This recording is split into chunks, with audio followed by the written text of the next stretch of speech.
So yun, karating lang namin ang buhok ko. Luto tayo ng tawag nito, pink salmon. Lagyan natin ng wine. Tapos, ang partner ay pesto pasta. For dinner, lagyan ko na siya ng salt, pepper, at saka olive, saka yung wine. Lagyan natin ng rosemary. Ibibik lang natin ito.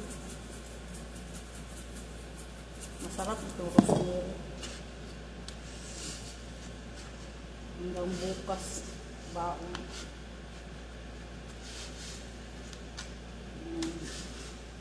Bukas ako ng kamay, ha. Hindi, pang-ulit. Olive yung ginagamit natin kasi asawa ko, olive ang ginagamit ko. Sabi nga ng doktor, very good daw ako.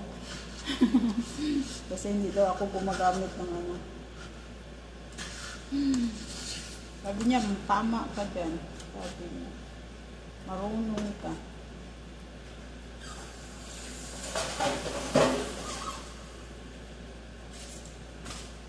Ulo na ang ating pasta.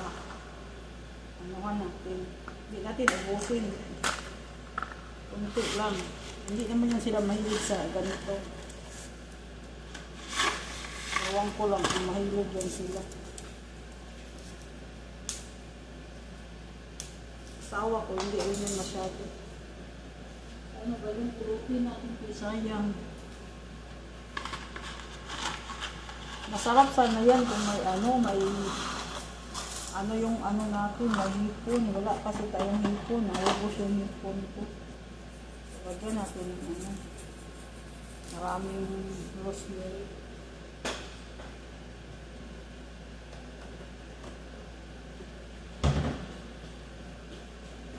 Yan lang po ang atong anuhin. Tapos lagyan natin ng garlic yan.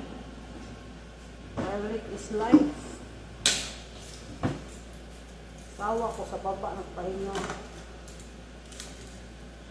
Tipon kasi ako dahil ang tagal lang sa labas, hindi lang kwento. Daming kausap. Tawa lang siya sa akin. Talating lang namin. Pero mo, umalis kami dito 5:15. Ikot lang kami. Grabe ang ikot namin. Lagyan natin ng garlic ito. Lagyan natin ng garlic dito. I-bake natin. Thank you. Bye for now. See you again. Ating i-bake. Luto tayo. Bye for now. Bye.